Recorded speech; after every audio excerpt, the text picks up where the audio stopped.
Turn to First Kings chapter 18. First Kings chapter 18, and we'll be reading from verses 21, probably up to 39 if we have enough time.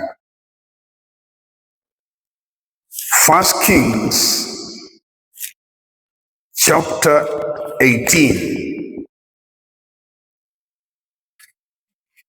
verses 21. I think it's on the Elijah came to all the people and said, "How long will you flutter between two opinions? If the Lord is God, follow him. But if Baal is God, follow him." But the people answered him not a word. Then Elijah said to the people, "I am alone. I'm left a prophet of the Lord, but Baal's prophets are 450 men. Therefore, let's give them, therefore let them give us 2 bulls, and them choose one bull for themselves, cut it in 2 pieces, lay it on the wood, but put no fire under it. And I'll prepare the other bull, lay it on the wood, and put no fire under it.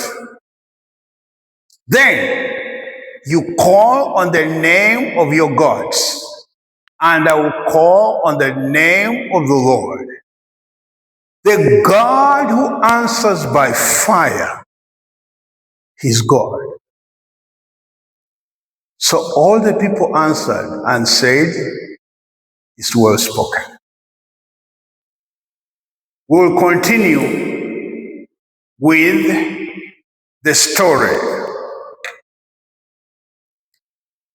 But this is a story given and gives us the glimpse of what was taking place in Israel at that time. King Ahab had married Jezebel, the daughter of the king of Tyre. Some Bibles say the king of Sidon. But King Ahab married this woman, and this woman came with all her gods, the gods of the Canaanites. Remember, Ahab was king of Israel, and he marries outside. He marries outside a woman from the daughters of the Canaanites, and her name is Jezebel. The chief god of the Canaanites was called Baal, the god of power, according to them, the god of fire, and the god of thunder.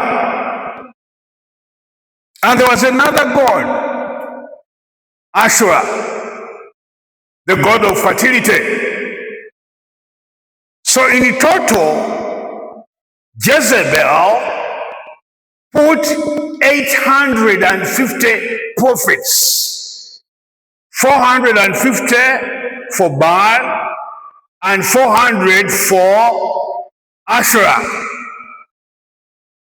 And the Bible says they all ate at her table. As time went by, because of the influence of Jezebel, the worship of Baal became the state religion. And the Bible says to us that Jezebel started persecuting and killing the prophets of God. And so during the time of Ahab and Jezebel ruling over Israel, it was a taboo to worship the God of Abraham. Everyone had been convinced to worship Baal. Many people had forsaken the God of their fathers. What Elijah did, one day he stood in the presence of Ahab and said, "By my word, there shall be no rain for 3 years." Elijah locked the heaven and went away. For 3.5 years, there was no rain in Israel. And you know, when there's no rain, there is no food. The economy is down. There is no production for 3.5 years.